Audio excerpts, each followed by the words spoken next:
Okay, lids. So what are we aiming for? We are going to be making a lid that fits in the teapot, in the gallery, and the flange fits inside there as well. So I'm going to show you how we do that. We're going to bust out that fancy wood tool again, which we love, with this straight angle. And again, centering a small piece of clay is a little harder than big clay. How much clay do we need? So I can't tell you unless I see your teapot, but I will tell you that if your opening is this wide, you need a piece of clay that's at least this wide. You need it to be double the thickness because you want to account for the gallery. So I can't tell you by pounds, but you can look at it and make sure that it covers the circumference of your opening and then make it double the thickness that you want. So probably about 1 inch thick to 3/4 of an inch, and that's going to give you enough clay for your actual lid and the flange. If you wanted to throw a handle into it, which maybe we'll do that now, then you want to add a little bit more. But I usually, pretty good at telling you how much clay you need, and I'm going to say it all depends on how wide your opening is. If your opening is only this wide, then you only need that much clay. If it's this wide, which mine is, I'm going to need this, which hopefully works.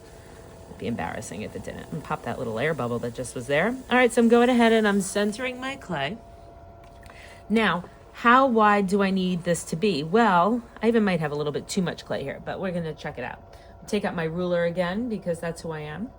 And I need the mound of clay to be able to stretch into 11 inches. Remember, it was 11 inches on the outside and 9 inches on the inside. So this lid is being thrown upside down. So put that in your brain now so that you know what I'm doing. So I'm going to open up the center because I want to do the inside of my lid. And again, we want to make sure that the bottom is at least, 3/8 of an inch to 1/4 of an inch thick because we don't want it to warp. And we need it to fit in that gallery space. So I've opened up. And now if I want my flange to be 9 inches wide, I like to keep my 9 centimeters wide, which is about here. I don't know if you can see that little line there that I've created. Then that means I want to open up my hole here to be about 7 centimeters. I told you there's a lot of math involved, and this is how I do it. I know there are plenty of other people who do it differently than I do, but again, calipers make me nervous. So right now that hole is 7 centimeters, and what that's going to do is that's going to allow me to create my flange, which is, remember, that hanging down thing that locks in. It's sort of the key. It's going to allow me to make that 9 centimeters. So right around here is where my flange is going to be. So I just need you to bear with me for a bit here so that I can sort of, in the end, you'll go, oh. So now I'm going to hold my wood tool again. I could do this with my fingers going straight down, or I can use my wood tool. I'm going to pick that 9 centimeter sort of position, go back and sort of measure again. I'm going to open up a little wider. So in here is 7, out here is 9. So where I've sort of created that little nudge there, or not nudge, I can't think of the word, notch, where I put that little notch there is where I'm going to go ahead and push down. Now, with a teapot, I like a very long flange, again, because I need it to lock in.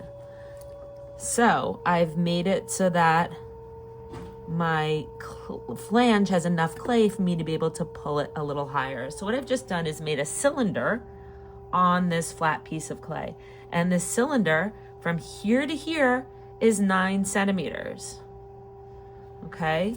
Now what you saw was that this came hanging over. So I'm just going to go ahead and compress that in. And the other thing that's really important is this right angle down in here, because again, I made it the right angle on the teapot and I needed to sort of lock in like that. So now I need the outside to be 11 centimeters. And right now it's a little bigger. So I'll take my pin tool, I'll get my finger underneath here. And again, I know it's a centimeter more. I'm gonna drive that pin tool down, make that clay go away. I should have caught it before I messed everything up. Clean it up a little bit. And now I've got 9 centimeters from outside of flange to outside of flange. And I've got to clean my ruler a little here. I've got outside from here to here, 11 centimeters. Now, if it's too big in the end, it's kind of okay because I can trim it. I'm going to give you a little troubleshooting. So because I just kind of did that correctly, if this was too wide, I would just collar it in. If this was too narrow, I would just open it up a little bit more. There's so many different edits that you can do.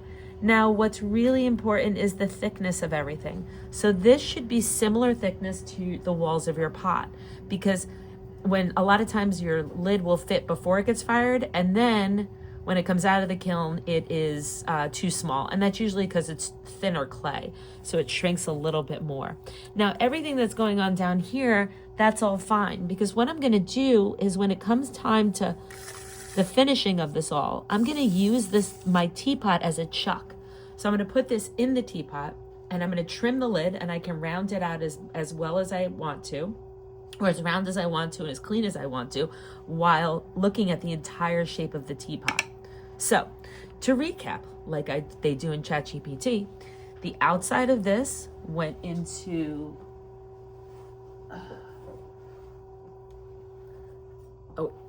let's see. Hopefully you can see my teapot. I don't think you can.